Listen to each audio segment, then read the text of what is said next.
Okay, welcome everyone. We're so excited that you've chosen to join us. This is Santa Clara University's Career Center, and we are doing a workshop on succeeding in your new job or internship.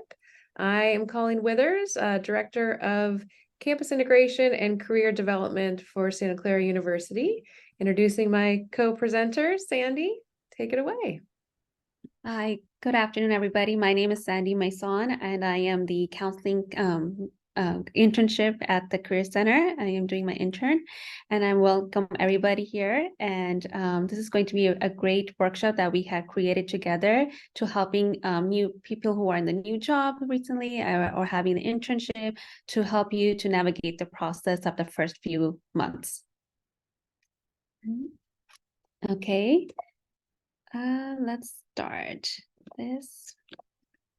Okay, so first of all, we would like to start with an icebreaker. Oops, I am very not techy right now. But first of all, we will start with an icebreaker, which is going to be specifically tell us about the major everybody's in, and if you were stranded on an island, who would you like to take along with?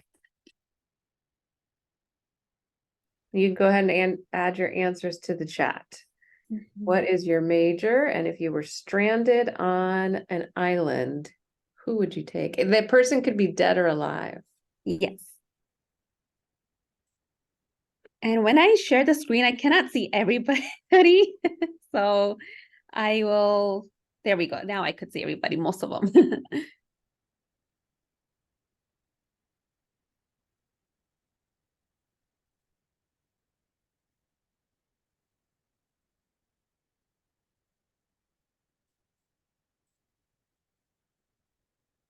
Welcome those of you who are just joining us.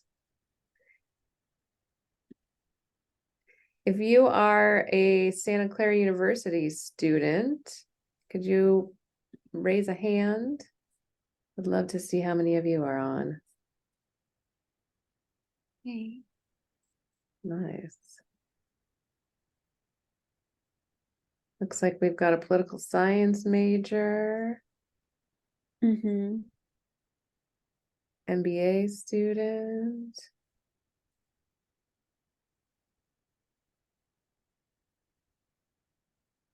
Doctoral student. Welcome, everyone. Graphic design, environmental science, computer science.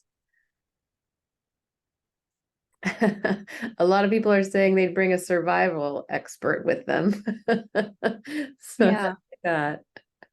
Oh, Francisco, you would take your mom? I love it. That's so nice. I wish someone would take me. That's a good idea. Let's see, a master's in higher education. Britannia, you're going to take Celine Dion Yeah. just for entertainment factor on the island. I love it. All right. Well, welcome everyone. We appreciate you all joining us.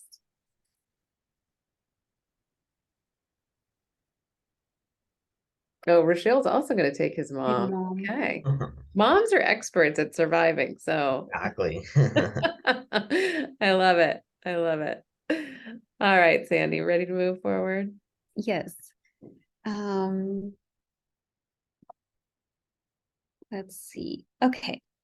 So the risks and opportunity we wanted to talk about is regarding what risks that can be taken in the first few months or so. And pretty much we're all excited when we get the new internship and really wanting to, it's like the honeymoon phase where everything clean slate and you want to learn as much as you can.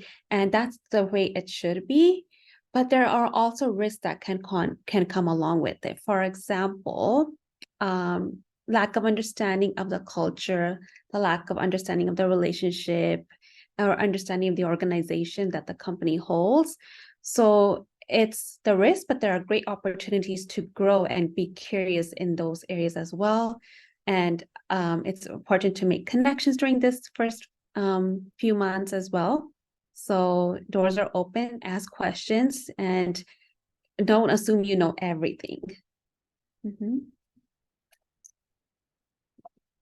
Let's see. So before starting the job, I will highly recommend is researching the company, the strategy of the company, the performance and people. That could be done online or asking questions before getting hired for that job as well. And after, so you feel comfortable what your company is like, the culture is like as well. This could be done by research media, the press as well, looking into it. And if you're still not really unsure of what kind of curious, some questions that you were able to research online, maybe making a list of questions that you can ask on the first couple of days of work so that you can be able to feel more comfortable at your job or internship. Mhm. Preparing yourself for the new company. So listen more than talk. So meaning that since you just are new at the company or as an internship, you may not know what the culture is like or how the process is done for projects or things of that nature. So it's better to listen and get all the information as much as you can, take notes as well. Um, that also shows that you are listening, you're using your active listening skills, trying to understand everybody's perspective on different projects. And if you are not understanding, ask questions, as I had mentioned earlier as well, and have a go-to person for you to get some feedback throughout the internship and new job so that you can improve yourself and build skills that you may need to work on as well. Again, also making connections, connecting on LinkedIn and staying on touch with them can be beneficial for the long run as well. Any questions so far? No? Okay. So how to become successful, the tips. So again, like I mentioned before, have a clear understanding of goals and expectations for anything you are working on. So for example, it could be projects, it could be for that company goals of that year or that quarter. So have clear understanding and ask questions. Follow through your work and commitments. So let's say, for example, you have a deadline coming up for to do a project and follow through them as well. So that makes them you feel that they may see that you're accountable to getting your work done. And if, for example, you have done a mistake, own up to it and don't beat yourself and say, oh my gosh, I made this huge mistake that I don't know how to go around with this. It's okay. We are all human beings. We will make mistakes. It's just learning process. And also, it could be another tip could be to keep a journal of your experiences. So, for example, what you have learned when doing this one particular project, what are the improvements that you may want to make, and what did you accomplishments? These are great tips because these can add on to your resumes, and it can help you to elaborate on your resume with bullet points and say, I worked on some certain projects and these were the accomplishments. So yeah. And earn your stripes. So again, I had mentioned, listen, talk less, and smile. And that means you smile and you become part of the team and you hit the ground running, meaning that you're taking notes and learning as much as possible for the company process. Again, it's because going into a new company, you don't know the process of doing things. So it's better to take notes as much as you can and learn. Assess your strengths and weaknesses for the role. So if you're unfamiliar what you're working on, ask questions and understand this is my weaknesses, but you're willing to take a leap of faith and start the project, but also understand that be mindful to ask questions, open-ended questions if you're not familiar with the project. So open-ended questions are like how, what, tell me more, and just get curious. Become a beginner's mind. So unaware, just ask questions. Network with everyone, that means that anybody that you see in the company, just say hi, be warmly welcoming and ask what are your projects you are working on. and ask those kind of questions will helpful to make that connections, networking with everybody. And maybe in the future, they may have a project that you want to work on. And that could be a great way to make connections of that sort. Um, mm, Avoiding pitfalls. So we talked about the tips, and now we're going to avoid what not to do.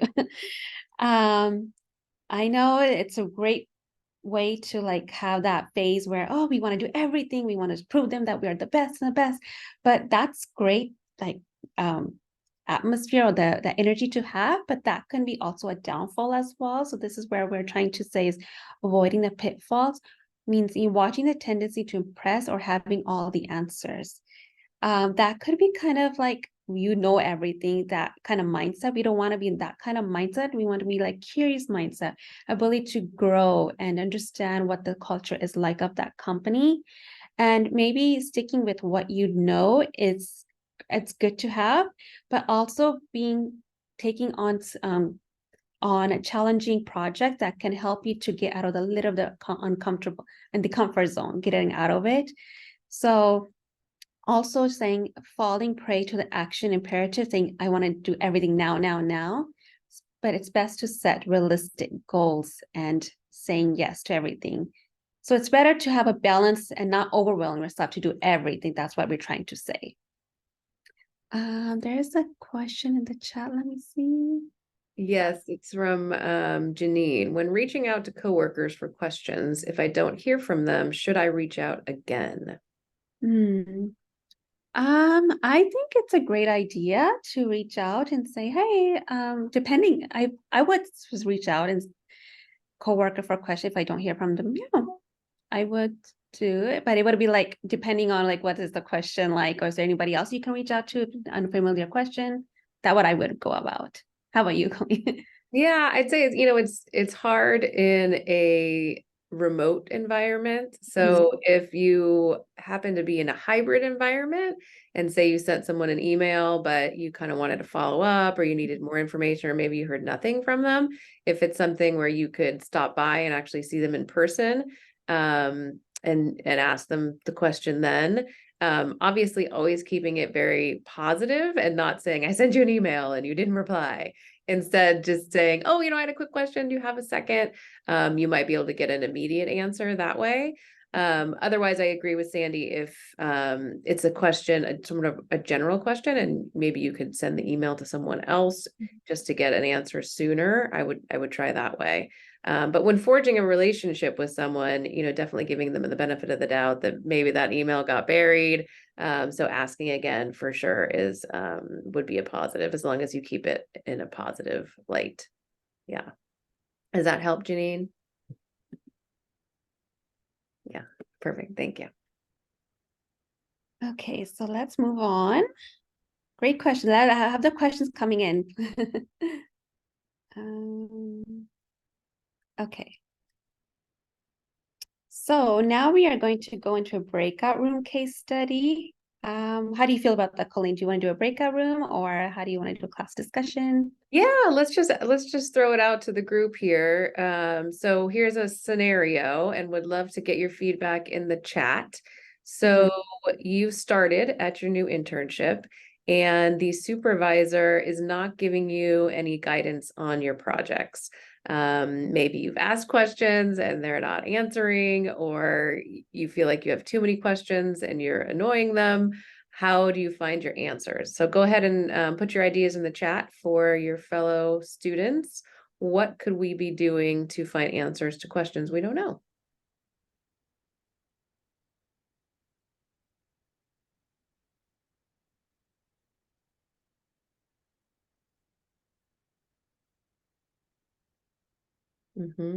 Great. So reach out to fellow team members or coworkers for sure.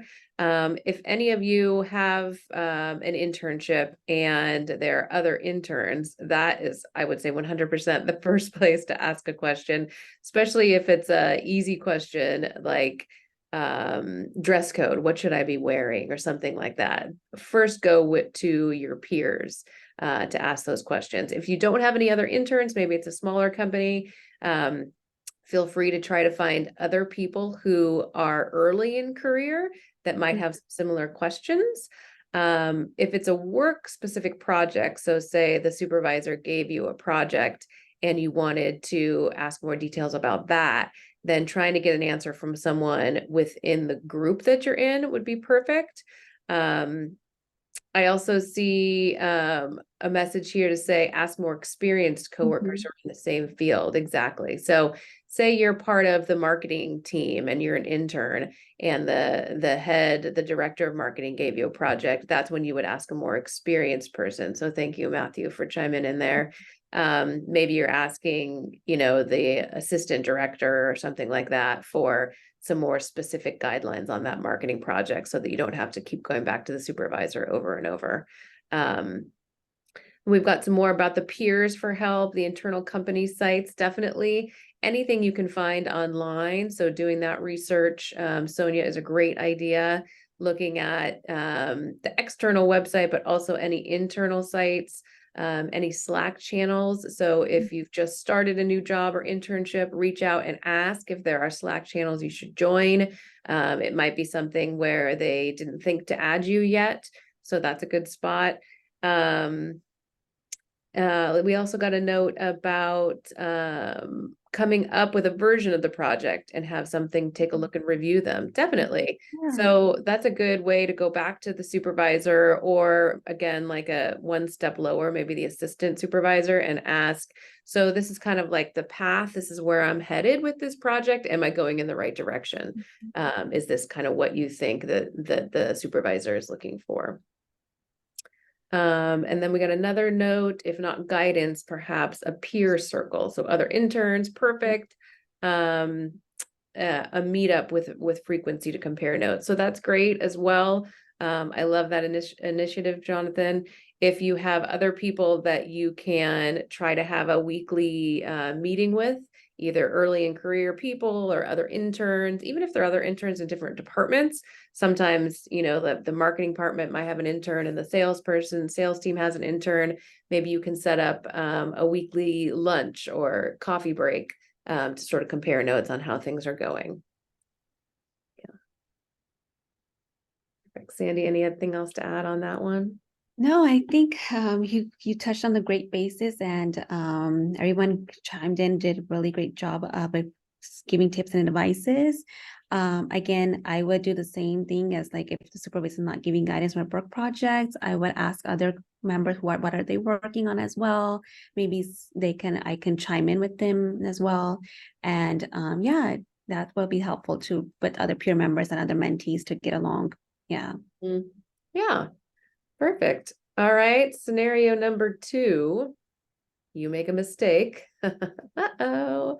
What should you do? So go ahead and put in the chat what you would do or what suggestions you have to your peers for if you were to make a mistake on the job. What can you do about it? Tell your supervisor, team. Yeah. So definitely owning up to it. Let your peers know, let your supervisor or the team know. Some things might be small and some things might be bigger. But the sooner you own up to it, the sooner it can be fixed. So even if it's something small, you don't want your mistake to hinder a bigger issue down the road. And since you are new to the company, you might not have a full picture of what your little mistake is incurring on other pieces of projects. So definitely be honest. I love that, Francisco. Own up to it, and then set specific things that you ask how you can do better. Ask how you can fix your mistake. Don't just assume that because you made a mistake that someone's going to fix it for you.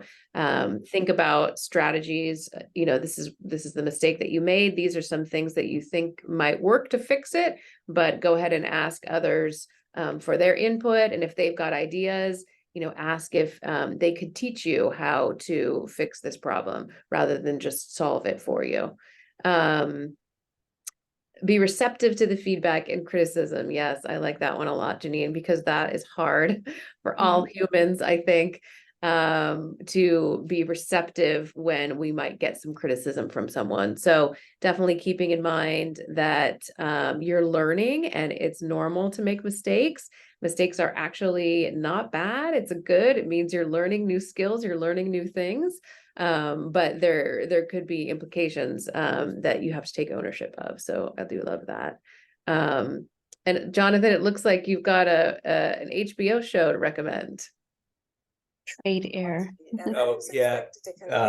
In my apologies. I'm running an internship, so this is a great venue. Thanks for hosting this. Because not only you as interns should want to be successful, me as somebody running a pilot program, I want to be successful. So thanks for hosting this. But I do an investment in trading, and if you're interested, look me up because I'm looking for 4 more.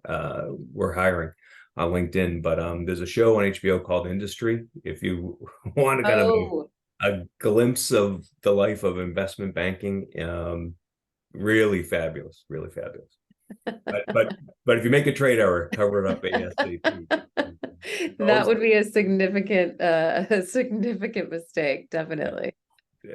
Yeah. Cover it up ASAP because there's one episode specifically that goes through the stress of a trade error, trying to hide it, and just be aware Murphy's Law usually predicates, that which can go wrong will. So close it.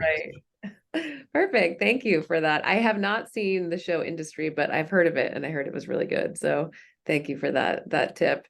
Again, hopefully most of the mistakes would not be a massive trade error, but you never know. So I think owning up to it, being honest, and asking for how you can fix it and solve it is a great way to go. Sandy, anything else on this one? No, I think these were the great tips, and I would do the same thing as well. I think the main thing was that when you make a mistake, you can go think about it over and over again, becoming that negative thinking pattern. So we want to avoid that as much as possible, because be receptive of criticism and feedback, because that's the only way it's going to improve you to do better in your job and internship. And give yourself a pat on the back, because you're still learning, you're still going through the process of learning the whole culture, the company, and it's okay at the early stage to make a mistake. And they probably know the same thing, that you guys are new and you guys are going to make mistakes. So wait, to building relationships like that, being honest is huge. Don't hide it if you made a mistake. Perfect. You want to go to the next slide? Sure, I will. Perfect. So our next section is about negotiating success with your boss or supervisor. It's particularly hard, I think, right now in the hybrid or remote work where you might be home and you might not have your supervisor down the hall. So what you want to try to do is stay connected as possible to avoid any surprises. So what I mean by that is maybe it's a Slack channel, maybe it's Google Chat, maybe it's text messaging. You've got to figure out what your boss prefers, and then you need to use that channel to communicate with them. Don't expect that your boss is gonna like Google Chat and that they're gonna transform to Google Chat for you because that's what you like. You're new to this world, you're new to this culture and this company, so you need to adopt the tactics that they currently use. Another great idea is every time hopefully you'll have a meeting with your boss. If you don't, I would say request like a weekly half an hour, maybe even just 15 minutes, so that you can get all your questions answered at once. And if you come up with not only, some issues, but also suggested solutions, that's something that a supervisor would absolutely love to see. Because it's great, to know these are things you're confused about, or these are things that you've seen that have gone wrong. But what supervisors really love to see is also sort of your mindset of like how you might solve a problem. And a lot of times you might think, oh, why, I don't have anything to offer. You start getting down on yourself about your own capabilities. But actually, you have a lot to bring to the table. You have a different perspective. You're new to the company, so you have an outsider's perspective. So you might come up with a solution or idea that they haven't thought of yet. And it might be just a different take on how they're currently doing things. So coming with some solutions, and then obviously if they decide not to run with one of your solutions, don't take that personally. That's going back to that taking on that criticism as well. They might have said, oh, we tried that actually, and it didn't work really well. So coming up with some ideas around new ideas to highlight is always a great idea, no matter if it's something they've done or not. Focusing on the highlights as well. So you also, when you do have that chance to meet with your supervisor, hopefully it's once a week for at least half an hour, maybe it's 15 minutes, you've got a small chunk of time. So you don't need to just run down the checklist of everything that you've done. You want to highlight a few of the things that you're working on that are important to them. So it's key to think about what your boss, your supervisor finds are important. Step one, figure out what they are really interested in and what projects they think are most important, and then focus on those highlights and sort of in the trajectory, where are you in the process? Where are we in the process? Are we going to hit the timeline? When do you think that you'll be done? Any questions, suggestions that you have? So some of those sort of overarching highlights. So not just a checklist of everything you've ever done. And just also keep in mind, obviously, different styles and personalities. So if the boss maybe wants to have a daily stand up with you, meaning that they want to meet with you every morning for 15 minutes, take that as a positive. That's how they like to work. Maybe they like to just have those quick check-ins to make sure you have things to do, and then you're running with the day. Maybe they're the kind of person that want to take an hour every Monday and they want to run down all the list of things. Either way, you've got to work with what their schedule is and what their preferences are. Perfect. Next slide. Yeah, I just want to check chat real quick. Jonathan, you had mentioned great point on only problems come with suggestions too. So thank you, Jonathan. Next slide. So your responsibility to make the relationship work, that this bullet it's not nice. I mean, it doesn't sound great. You would hope that the organization wants you to do well. You would hope that your boss wants you to do well, but you are the newcomer in this scenario. So it's within your realm to work hard to make sure that the relationship goes well. For those of you who are starting an internship, the ideal goal of most organizations is to then hire you either sometime in the future for a full-time position. Most organizations that have bigger internship programs, their goal is to rehire a large number of those people. So all of the work that you're doing now is really setting yourself up for success down the road. So keep that in mind. This is it's on your plate to have as many relationships within the company work as well as possible. Aiming for the early wins is a great one. So like I said before, thinking about those projects that your boss or your supervisor really cares about. And that might be as simple as asking, like if they give you a list of things to do, ask them to prioritize them, or ask some additional questions so that you can get an idea of what they're really enthusiastically speaking about. And that will give you an idea like, okay, this is a pet project for them. This is something they really like. So if I can get some early wins on that project, my boss is going to really enjoy that. Timelines, definitely thinking about the end date of your internship. What is the final, timeline that you obviously want to get everything done from, and then midpoints throughout there. Are there things that you can get, done in different pieces or different chunks of the project? Jonathan, you also chimed in with the niceness versus kindness. That might be what we're seeing. Oh, yeah, I tell people, in my professional career, there's, bosses there are two types of bosses, right? One that will tell you everything's fine, and then you find yourself in that job 2 years later and you haven't been promoted or had any growth. What you need is, again, there's people being nice, telling you what you want to hear, versus being kind, what you need to hear. And just please know if you're in like a mentoring like role that when you hear constructive criticism, it comes from a place of kindness, not again, to your earlier point, even the mentor relationship shouldn't be, you're doing this wrong, you're doing this wrong, you're doing this wrong. It's like, you can point out problems, but it's the old Toastmaster feedback form of kiss, kick, kiss. Like, oh, Santa Clara University, this is a wonderful event. I don't know what I would suggest for improvement, but we'll say, maybe we need more jobs in finance. Maybe we should reach out to alumni to get us there. Again, kiss, kick, kiss is a good way to receive kindness. But again, when you do hear criticism, please know that it's hopefully it comes from a spirit of wanting you to grow. Yeah, definitely. And like I said, I think most of the time when you are particularly in an internship role, they do want to hire you. So it's really in everyone's best interest that you're kind with your criticism, so then you can learn from it. If you just continue to be nice, the way that Jonathan has described it, and you're not helping anyone better themselves or do better in their job, then it's less likely you're going to get promoted. It's less likely you're going to get rehired. It's less likely you're going to get put on projects that you're really interested in. So I like that distinction. Yeah, thank you. Let's move on to the next slide.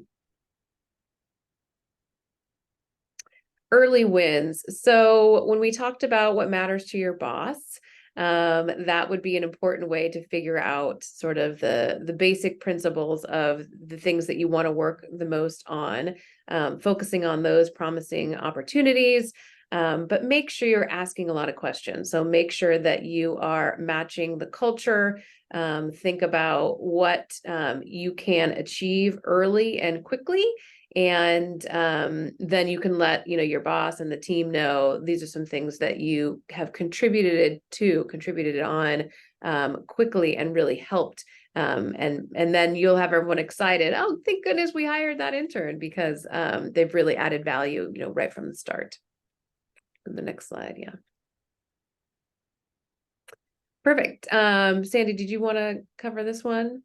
Yeah, I can cover this one. So we actually did some research regarding like what other companies are wanting to hire the interns, and when they get hired, what are they looking for? What kind of personality or characteristics they're looking for in a new intern or in a new person that they hire. So I did a little digging and research a little bit, and I found out some of the companies. So these are the companies that I did my research on a little bit. And for example, Johnson & Johnson, they want someone who can give immediate measurable impact on the world and be coming up with creative ideas. So if you are a very creative mind, so this is what Johnson & Johnson is looking for, and how you can make an impact on the world. And another one was a Target. Target wants someone who's, it's always important to us that we build and develop a diverse Target team that reflects our guests and communities we serve. So they want someone who can serve their communities and guests, the customers that come in, and reflect on their culture. So over here, you may be able to know that you want to be ensuring that you're familiar with their culture. What is their guest service like? So you can do well at Target company. And then with Meta, Nishita, who was a software engineer and a manager, and her blog at an article, she had mentioned that to be successful at the Meta, passion and empathy is key with teammates, users, and customers. So having that soft skills, empathizing, and holding that compassion for others is also going to be helpful to do well in these companies. So another one was applied materials. Be able to be flexible, adaptable mindset can thrive in these results-driven culture. So being flexible in their schedule, being flexible with projects, and adaptable to their mindset. So that comes into that we had talked about earlier as well, meaning that be able to learning about the culture, learning about the company, so you can be able to adapt within it, embed with it. And learning to get along with different personalities is key as well. Not everybody's going to have that personality as you expected. So in the beginning, it's always to observe, listen, to understand what the personality is like, than to just say, oh, I'm going to do it my way. It's going to be the right way. So that could be a great company, a great way to be adaptable to the mindset and personality. Google, one of the program managers, Julia, had mentioned it is important to stay hungry and find mentors to reach to new heights. So this is really, I thought it was very important because hungry meaning being curious. That's what I felt like it was saying. Curious to understand the culture, curious to understand the projects, what is the data like, and asking questions when you don't understand. And finding great mentors is key important to help you to not only give you the negative feedback, but also to give you the positive feedback so that you can improve yourself and your role as in that job as well. Yeah, I would just chime in too and say you can see the subtle differences in each of these. So each organization has its own culture and themes. You know, Target is very customer focused, right? So you can see that right there. Whereas Google really wants you to be creative and hungry, as Sandy mentioned. So you can see how just these little tidbits will give you a good window into what the culture of the company is like. So doing all this research ahead of time is really crucial to understanding what you're jumping into. Mm-hmm. So this information came from NACE, which is the National Association of Colleges and Employers. And these are the 8 competencies for career readiness. Now, what that means basically is that we've heard from employers that these are the things they are most interested in when they are hiring students. They are, of course, looking for those hard skills. If they're trying to hire a computer scientist or a software engineer, they might be looking for someone that's done, you know, Java or software development, coding of some nature. But when they're really looking at the type of person, so the soft skills, these are the 8 that they have listed as most important. And this is employers across the United States and internationally as well. So when you're thinking about your internship, or if this is your first job, these are the things that you're trying to learn while you're there so that you can make sure they're then reflected in your resume, reflected in your LinkedIn profile, so that companies will know that these are the types of things that you are good at. So I'll just give a couple quick examples, but something like communication. So it's great to say, oh yeah, I'm a great communicator, but that doesn't really showcase how you can communicate. So when you're thinking about the projects that you're jumping into, when you're thinking about the work that you're doing right now, think about how you're communicating with other team members. Think about how you're communicating maybe cross-functionally, so within different departments. Think about ways that you can do that across the organization, and then you can add that to your resume. Worked cross-functionally between sales, marketing, and finance departments to develop a resource, right? So that bullet point would be ideally focused on your communication skills and also your teamwork skills. So you're kind of hitting 2 with that one. So while you're thinking about the day-to-day projects and things like that that you're doing, also think about how you're doing it and what sort of skills you're using to therefore hit some of these competency areas. You can go to the next one. Perfect. So this is a recommendation of a book that we like. It's called First 90 Days by Michael D. Watkins. And some of the information from this presentation is very related to what he writes about in this book. It's proven strategies for how to get up to speed in the first 90 days. And that can be an internship or a full-time job. Either of those would make sense. So some of the main information that we covered, but this just takes it one step further if you're interested in doing some additional reading. Go to the next one. So questions, comments, feel free to come off mute or put it in the chat. I also wanted to do a quick demo of the LinkedIn alumni tool. So Sandy, if you can let me share. Yeah, I'll stop sharing. Okay. And in the meantime, if anyone has questions on the presentation so far, please feel free to put them in the chat. But the reason that I really want to showcase the LinkedIn alumni tool is, as we mentioned in the beginning, it's crucial to make as many connections as you can. Obviously, everybody knows that, but it all is also appropriate to do that before you start, or very first week if you've already started. So, and one of the easiest way to do that is to find your university. And if you're a Santa Clara student, then we'll showcase that. So I'm on my own personal LinkedIn page here, and you would go directly to the Santa Clara University page. And from there, you're going to take a look right here where it says alumni. So this is the alumni tool. And you can go in here, and as simple as you say you're interning at a certain company, you can go ahead and just type in the name of the company. So we'll go ahead and just do Google for fun, because we know there's a lot of alums over there at Google. So you can see that there's 746 people who work at Google and currently work at Google and are Santa Clara University alums. Well, that's a whole lot of people. So then we can take a look at some of the other parameters. So say you want to think about not only, where they work, but maybe what division they're in or something like that. Then you would use this button here to scroll over. So say you're entering the program and project management department at Google. Well, that just came up with some additional people, 125. So from here, you can go through and connect with these people in the moment. So a great example would be to click this connect button, and then right here, you would add a note. Now, one of the first questions I get a lot is, what in the world would I say to this person? So it doesn't need to be long.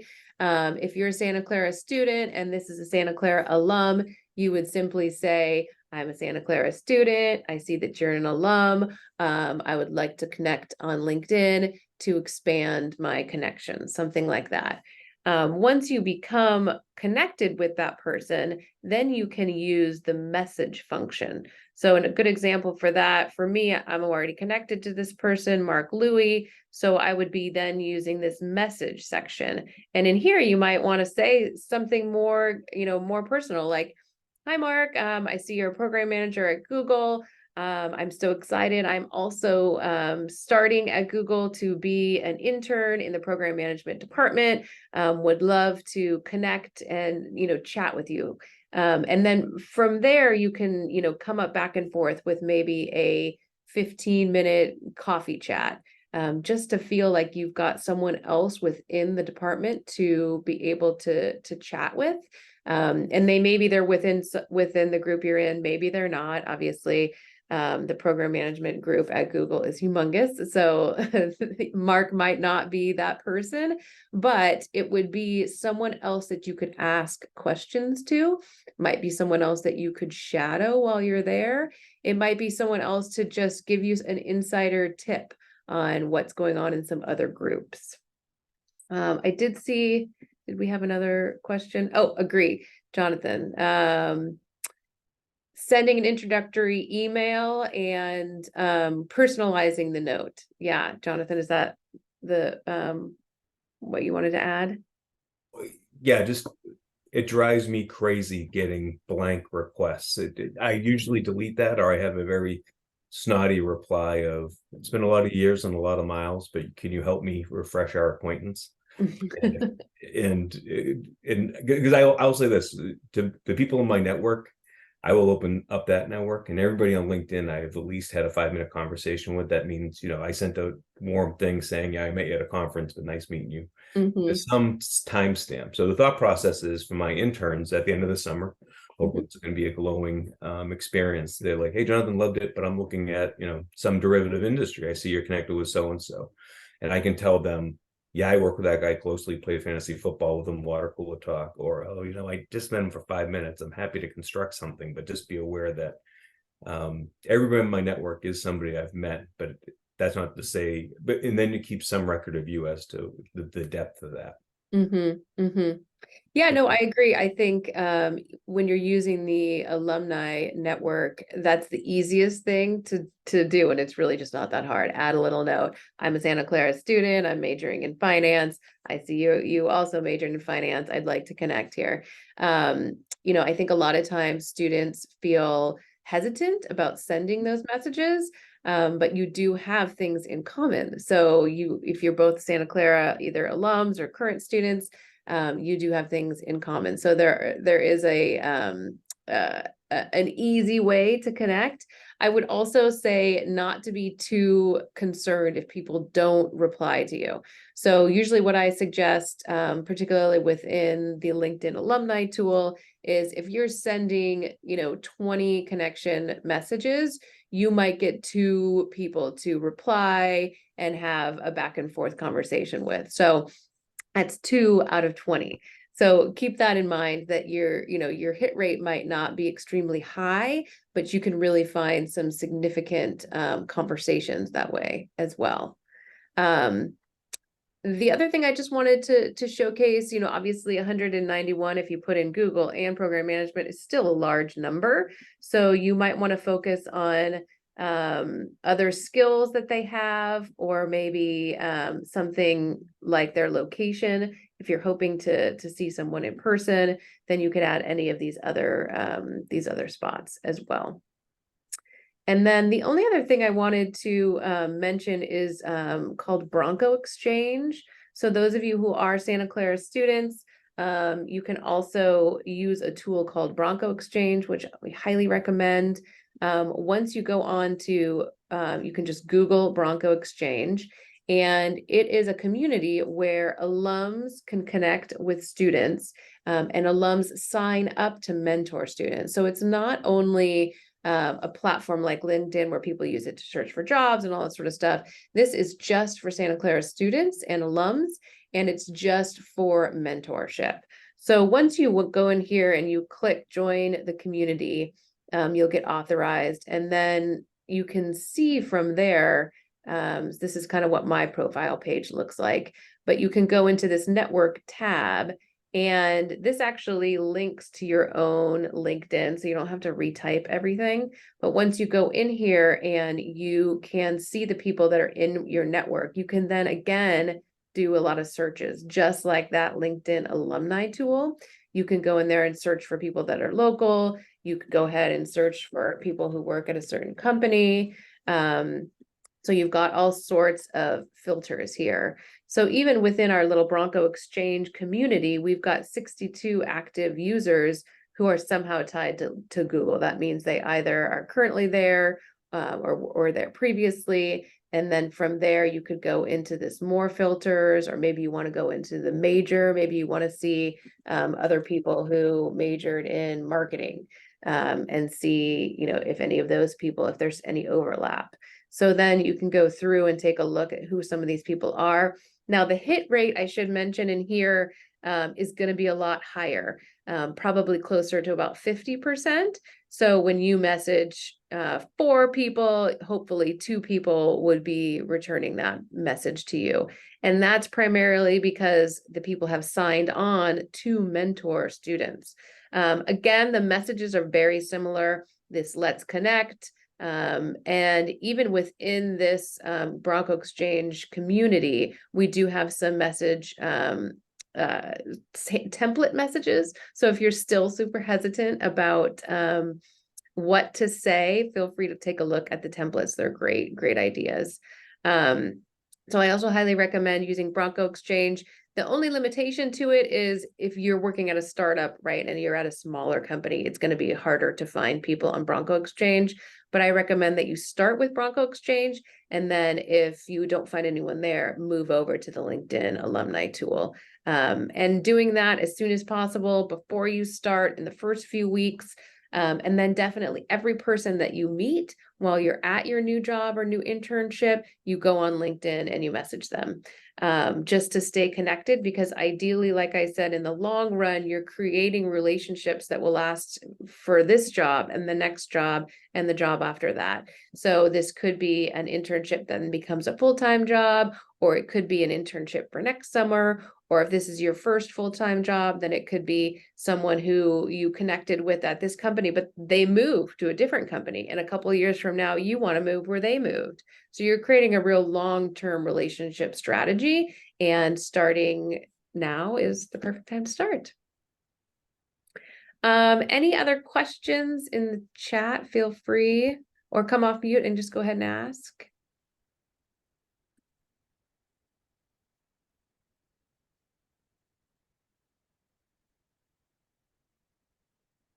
Okay. I'm not seeing any other questions right now. Sandy, anything else that you wanted to add? No, I think that was I think the LinkedIn is a great way to start connecting and making connections, and Bronco Exchange as well. From my experience, honestly, who are going to SCU, LinkedIn and Bronco Exchange does great help to get connections with your major and where you want to work at, because I have connected with a lot of people through LinkedIn, and by sending them messages. Don't be discouraged if you send out 20 and you get back like 3. That's great. That means you're doing the right pathway, because trust me, it's a process, but it just be consistent, and making connections a great way to weave a pathway to the next opportunity. Definitely. And I just wanted to put this slide up for additional workshops we have coming up. The Career Center is here all summer, so feel free to join us. This was just the first of our summer workshop series, so feel free to join us for the rest of the summer. And then as well, if you were looking for an individual appointment, we also are available for individual appointments this summer. So you can schedule with us on Handshake. Any of us are around via Zoom or in person. So we would love to see you and continue to connect over the summer. Perfect. Well, thank you, everyone. Thanks for joining us, and feel free to stay on if you have any other additional questions. Thank you. Bye-bye. Thank you. Bye. Thank you. Thank you.